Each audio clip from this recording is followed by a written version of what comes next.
Round এর সামনে একটু দিকে একটু সরে যাব আর এল প্যাটার্ন করে দুইজন বক্তব্য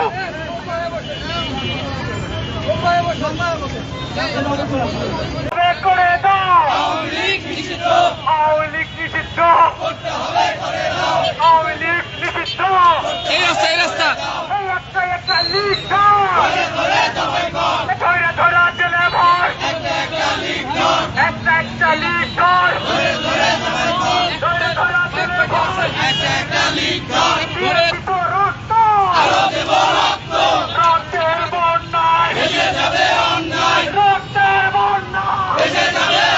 সুপ্রিয় দর্শক মন্ডলী, আপনারা দেখতে পাচ্ছেন, আপনারা সরাসরি এখন দেখতে পাচ্ছেন বগুড়ার সাতমাথা কিন্তু এনসিপির যে কেন্দ্রীয় কর্মসূচি বিক্ষোভ এবং রোড ব্লক এইটারই কর্মসূচির অংশ হিসাবে বগুড়ার সাতমাথায় এখন বগুড়া এনসিপির নেতৃবৃন্দ অবস্থান করছে।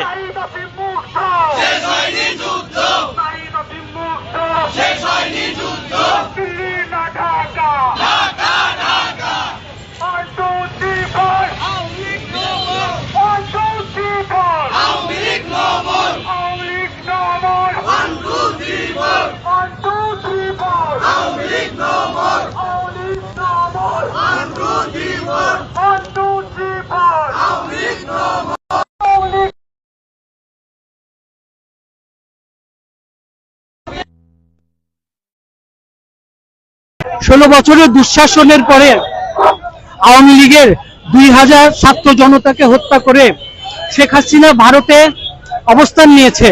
ভারত থেকে সে চক্রান্ত করছে বাংলাদেশের স্বাধীনতা ও সার্বভৌমত্বের বিরুদ্ধে। শেখ হাসিনা বিতাড়িত হয়েছে বাংলাদেশ থেকে, কিন্তু বাংলাদেশের সামরিক এবং বেসামরিক প্রশাসনের ভিতরে এখনো ভারতীয় রয়ের এজেন্ট, এখনো তারা বাংলাদেশের সার্বভৌমত্ব নিয়ে চক্রান্ত করছে, ষড়যন্ত্র করছে। সেই চক্রান্ত এবং ষড়যন্ত্রের অংশ হিসাবে সাবেক রাষ্ট্রপতি আব্দুল হামিদকে গোপনে রাতের অন্ধকারে বাংলাদেশ থেকে পাচার করে দিয়েছে। তারই প্রতিবাদে বাংলাদেশের সার্বভৌমত্ব রক্ষার জন্য 2000 শহীদের রক্তের সাথে যারা বেইমানি করেছে তাদের বিরুদ্ধে দুর্বার গণ আন্দোলন গড়ে তোলার জন্য আজকে কেন্দ্রের নির্দেশে, কেন্দ্রের আহ্বানে বগুড়াতে আমরা গণমিছিল এবং রাজপথ অবরোধের কর্মসূচি আমরা হাতে নিয়েছি। আমার নাম সিরাজুল ইসলাম সিরাজ, আমি বগুড়া জেলা জাতীয় নাগরিক পার্টি এনসিপির সংগঠক। ঘটনা হচ্ছে যে আমরা অনেকভাবে চেষ্টা করতেছিলাম এবং সরকারকে সময় দিচ্ছিলাম যে ফ্যাসিস্ট এই আওয়ামী লীগ এবং এই আওয়ামী লীগের দোষর যারা আছে এই দেশে এখনো অন্যায় অনাচার সৃষ্টি করছে এবং বিভিন্ন সময় দেশে বিভিন্ন ধরনের সংকট সৃষ্টি করার চেষ্টা করছে। এখন এদেরকে আর দেশে রাখা যাবে না, এদের রাজনীতি করতে দেওয়া যাবে না, এদের নীতি নিষিদ্ধ করতে হবে এবং এদের বিচার করতে হবে। এই জন্য আমাদের কেন্দ্রীয় কর্মসূচির অংশ হিসাবে আমরা এখন রাস্তা বহরেট করতেছি।